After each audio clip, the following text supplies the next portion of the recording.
I stand near the edge of the restaurant's private dining room, the clinking of glasses almost drowning out the forced smile plastered on my face. My sister Maya is the center of attention as always. Tonight, it's celebrating her promotion. She tears into a large, elegantly wrapped box, revealing a set of keys. She gasps dramatically, covering her mouth. No way! Dad beams, nodding toward the window where a brand new, gleaming white Lexus RX sits with an absurdly large red bow on the hood. Mom clasps her hands together, radiating pride. Then Dad turns to me, holding out a much smaller, brightly colored box. And something for our future doctor, he announces. Inside, nestled in tissue paper, is a cheap plastic piggy bank shaped like a cartoon stethoscope. For your future, he says. It has $20 inside. I force a smile, the plastic stethoscope piggy bank feeling heavier than it should in my hand. $20 for my future. The words echo Gregory's dismissive tone. Around me, the party swirls, a blur of congratulations for Maya. She's already outside posing for photos with the Lexus, the red bow, almost as big as her ego. Patricia follows her phone held high, documenting every perfect angle. It's always been like this. I flash back to my high school graduation. Top 10% a scholarship offer to Vanderbilt for biomedical research. We celebrated with pizza at home because Maya had a regional cheerleading competition the next day, and Mom said they needed to focus on supporting her. When Maya graduated college 3 years later, with decent grades but no honors, mind you, they rented out half this restaurant, 50 guests, a custom cake. Gregory gave a speech about her limitless potential. Patricia finds me lingering by the dessert table. Isn't it wonderful, Clara? She gushes, eyes sparkling. Maya's worked so hard. Pharmaceutical sales is such a demanding field, but so rewarding, don't you think? I nod, knowing what's coming. All that time in the lab you do, honey, she continues, patting my arm. It's admirable, of course. But is it really leading anywhere real-world success like Maya's? That's what truly matters. Admirable, her code word for a respectable but ultimately unprofitable hobby. Maya sweeps back in, jingling the Lexus key. Oh my God, Clara, you have to come for a ride later. It drives like a dream. She lowers her voice conspiratorially, though still loud enough for the nearby guests to hear. Seriously, sis, whenever you need a lift, just let me know. Your poor little Accord must be ready for the junkyard by now, right? My Honda Accord. The car I bought with money saved from 3 years of tutoring undergrads. The car that got me through countless late nights driving home from the lab that never once failed me, even on icy Nashville roads. The car that's fully paid off, unlike I suspect that $60,000 SUV in the driveway. My car runs fine, Maya. I say, my voice tighter than I intend. Oh, I know, she says, waving a dismissive hand. But still, treat yourself sometimes, you know. She drifts away, pulled toward another group, eager to admire her keys, leaving me standing there holding a plastic piggy bank and the familiar ache of being fundamentally misunderstood. They see my careful budgeting not as responsible, but as proof of my lack of success. They see Maya's extravagance as earned her potential limitless, while mine is admirable, just admirable.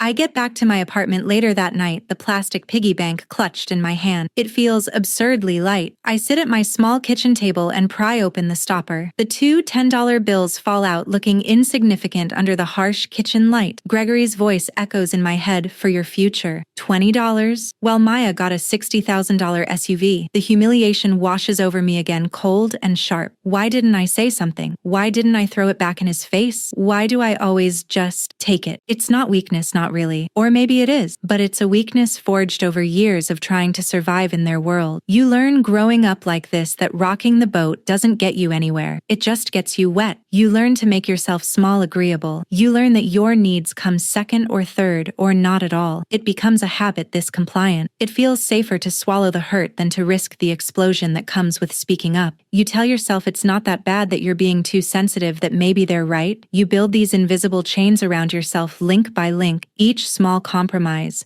each swallowed retort, each forced smile. You tell yourself it's the price of peace, the cost of belonging, even if you only belong on the fringes. It's a prison without bars, this need for approval from people who are incapable of giving it freely, and escaping. That feels like tearing off your own skin. It feels impossible, until it doesn't. I push the piggy bank away, the plastic smooth and cheap under my finger. I can't sleep. I wander into my living room, looking out at the Nashville skyline, the lights blurry through unshed tears. Around midnight, my phone rings. It's Patricia. I ignore it. Then Gregory calls. I ignore that too. They'll want to smooth things over, pretend it wasn't that bad, maybe offer some token gesture that costs them nothing. I can't do it tonight. Around 2 a.m., I go to get a glass of water and hear voices from the living room. My parents must have let themselves in with the spare key they insisted on having. I pause in the hallway, hidden by the shadows. She seemed upset, Patricia is saying. Of course she's upset. Gregory replies, his voice low but sharp. She's always upset about something. We give Maya one nice thing, and Clara acts like it's the end of the world. She needs to understand her place. Still, Patricia sighed. Maybe the piggy bank was a bit much. She needs to be realistic about her finances. Gregory snaps back. Maya needs the SUV for her image for client. Clara works in a lab. Nobody cares what she drives. Besides, Maya brings home the real money. Clara's just stable. We need to focus our resources where they matter most. Her place, stable. Resources where they matter most. The words hit me colder and harder than the piggy bank. It's not just about favoritism. It's a calculated decision about my perceived worth, my utility. That's it. The final link in those invisible chains just shattered. Quietly, I back away, retreating to my bedroom. My hands are steady now. The decision is made not in anger, but in cold, hard certainty. I pull out my suitcase and pack methodically. Research notes, essential papers, clothes. I actually wear the sheet music for my cello. I leave behind the bridesmaid dress from Maya's friend's wedding, the expensive scarf Patricia gave me last Christmas that wasn't my style. I leave behind the illusion that I belong here.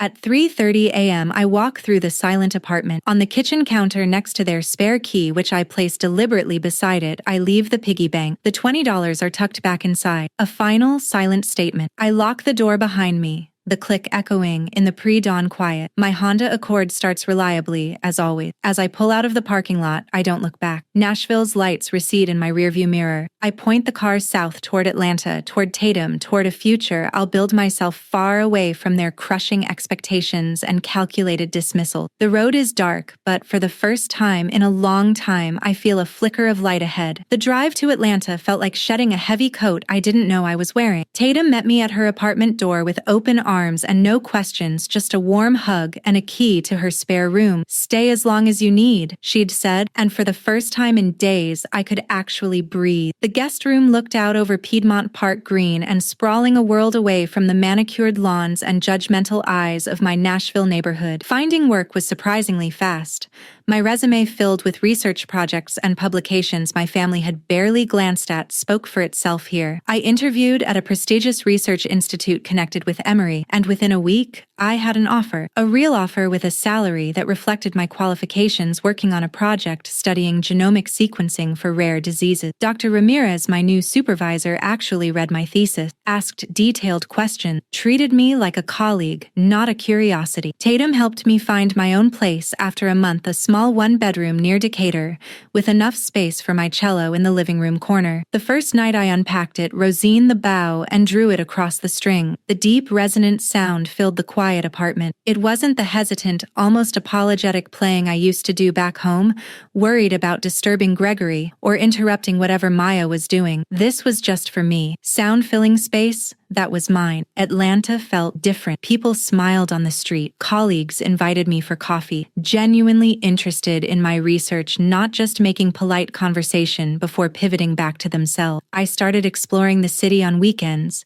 discovering little bookstores, walking the Beltline, finding farmers markets. Slowly, cautiously, I started to feel like I belonged somewhere. Then I met Malachi. It was at a gallery opening Tatum dragged me to. He was an architect, quiet like me, with eyes that seemed to notice everything. We talked for an hour about building design and structural integrity, about how spaces shape our lives. There was no pretense, no awkwardness, just an easy connection. He asked for my number, and I gave it to him without hesitation. Our first date was coffee. Our second, a walk through Oakland Cemetery, talking about history and life and everything in between. He didn't care about my family background or my salary. He cared about my thoughts on viral mutation pattern, my passion for the cello, the way my eyes lit up when I talked talked about my research. It hit me one evening, sitting on my tiny balcony watching the sunset paint the Atlanta sky pink and orange, how different this felt. Here, I wasn't Maya's sister or Gregory's less successful daughter. I was just Clara, a researcher, a cellist, someone whose work was valued,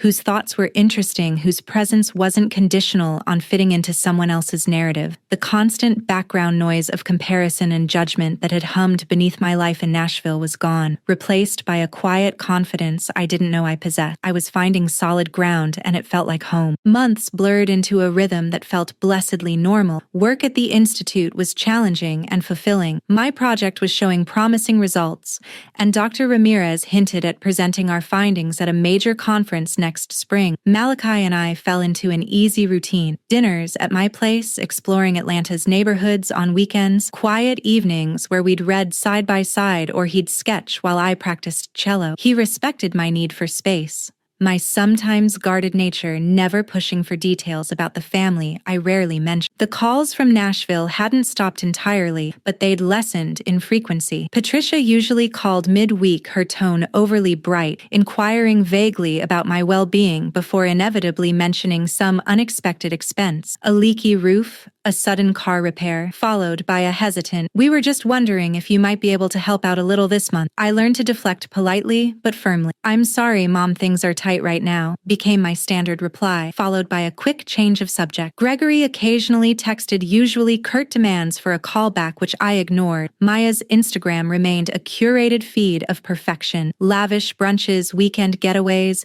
designer outfits, always tagged with "Kaish, blessed." It felt like watching a show about people I used to know. One Saturday afternoon, I was sorting through old files preparing my tax document. I needed a statement from an old joint savings account Gregory had set up for Maya and me years ago, supposedly for college expenses. I'd barely touched it, using scholarships and loans instead, but Maya had apparently dipped into it frequently. I'd requested the statements online weeks ago, meaning to close the account fully, and finally sat down to review them. It was just odd. Numbers usually made sense to me. My research involved complex data sets, spotting anomalies, tracing patterns. As I scrolled through years of statements, my analytical brain kicked in, noticing things I hadn't paid attention to before. Large withdrawals coinciding with Maya's European trip. Transfers labeled educational expenses that far exceeded what her state school tuition should have been. Then, a series of transactions I didn't recognize at all. Investments in small speculative ventures, some showing significant losses, all drawn from this supposedly shared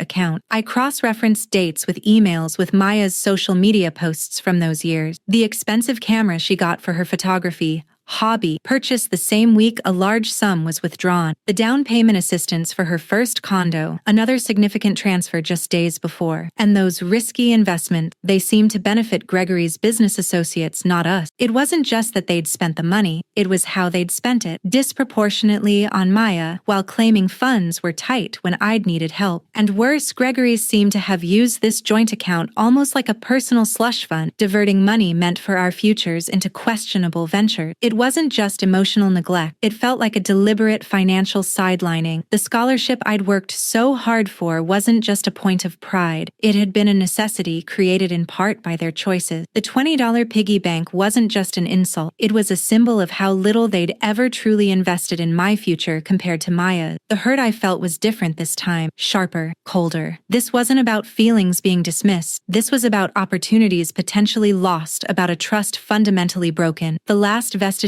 of guilt about leaving, about needing space, evaporated. I saved copies of every statement, every transaction, organizing them meticulously, just like research data. Not for revenge, not yet anyway, but for clarity, for proof, for the quiet, steady certainty that walking away hadn't just been necessary, it had been long overdue. Thanksgiving. The word itself felt loaded as I drove north from Atlanta. Gregory had called, his voice surprisingly subdued, mentioning Patricia wasn't feeling well, and it might be nice if I came home for the holiday. It felt like a trap, but also though, an opportunity. Malachi had offered to come, a solid, supportive presence, but I knew I needed to do this alone. Walking into my parents' Nashville house felt different this time. Maybe because I felt different. I wore a simple but well-tailored dress, carried a sleek leather briefcase containing not just work papers, but the meticulously organized financial document. Patricia greeted me at the door with a hug that felt slightly less brittle than usual. Gregory offered a stiff nod. Maya was there, her usual vibrant self, but there was a flicker of something uncertain in her eyes when she saw me. Dinner was tense. The usual small talk felt strained. Patricia kept asking about my work questions that were slightly more specific than usual, though still tinged with a lack of real understanding. Gregory mostly picked at his food. Maya chattered about her latest sales figures, but the usual bragging felt forced. After the main course, as Patricia cleared plates, Gregory cleared his throat. "Clara," he began, "your mother mentioned you, seemed hesitant about helping out financially these days. Here it comes. We understand you have your own life now," he continued. "But family helps family, and things have been a bit tight." I asked, keeping my voice even. "Is that why you needed those small loans over the past few months? Or was that related to the investments you made using the joint college fund account?" The clatter of silverware stopped. Patricia froze halfway to the kitchen. Maya stared at Gregory, then at me. Gregory's face hardened. "I don't know what you're talking about." "Don't you?" I opened my briefcase, pulling out the folder of bank statements. "I reviewed the records for the account you set up for Maya and me, the one supposedly for our education." I laid out the first statement. Funny how Maya's educational expenses included funding her trip to Europe, her condo down payment, that expensive camera, while my actual tuition costs resulted in $67,000 of student loan. "That money was for both of you," Patricia whispered, sinking into a chair. "Was it? Or was it primarily used to fund Maya's lifestyle while I was told to be sensible and realistic?" I pulled out another set of papers. "And these investments, Dad, the ones drawn from the same account benefiting your business associates showing significant losses, was that also for our education?" Gregory slammed his hand on the table. "How dare you dig into private family matters? Matters that directly impacted my financial opportunity, matters involving funds supposedly set aside for my future." I met his furious gaze without flinching. "You didn't just favor Maya emotionally, you favored her financially significantly, possibly even improperly, using funds that should have been shared, or at least accounted for." Maya looked stunned. "Dad, what is she talking about? She's twisting things." Gregory snapped, but his eyes darted away. I reached back into my briefcase and pulled out a check. "You paid my first year of tuition at Vanderbilt, $12,350 4 years ago." I slid the check across the table towards him. "Here is $25,000. That's the original amount adjusted generously for inflation and opportunity costs." He stared at the check as if it were contaminated. "What is this?" "This," I said, standing up and closing my briefcase, the click sounding loud in the tense silence, "is me settling the only financial investment you ever truly made in me. Consider us even." I picked up my briefcase. "I won't be staying for dessert." I walked towards the door, leaving them sitting in stunned silence around the Thanksgiving table. Gregory's face a mask of fury and shock. Patricia crying, Maya looking utterly bewildered. The leverage was gone, the obligation severed, the calculation finally complete. The check sat starkly on the Thanksgiving table as I walked out, leaving behind their shock and sputtering denial. Nashville felt like a foreign city in my rearview mirror. Back in Atlanta, life bloomed. Malachi's steady presence grounded me. My research soared, leading to a major grant and recognition I'd never sought from family. News of Gregory's forced retirement and Maya's struggles trickled down, but felt distant, like echoes from another life. Walking away from family, even a toxic one, is a kind of grief for what should have been. But choosing your own peace isn't betrayal, it's survival. True belonging isn't automatic with blood, it's found where you are seen and respected. Sometimes finding yourself means leaving behind those who refuse to see you. I poured the energy I once wasted seeking their approval into mentoring a young woman entering STEM, planting seeds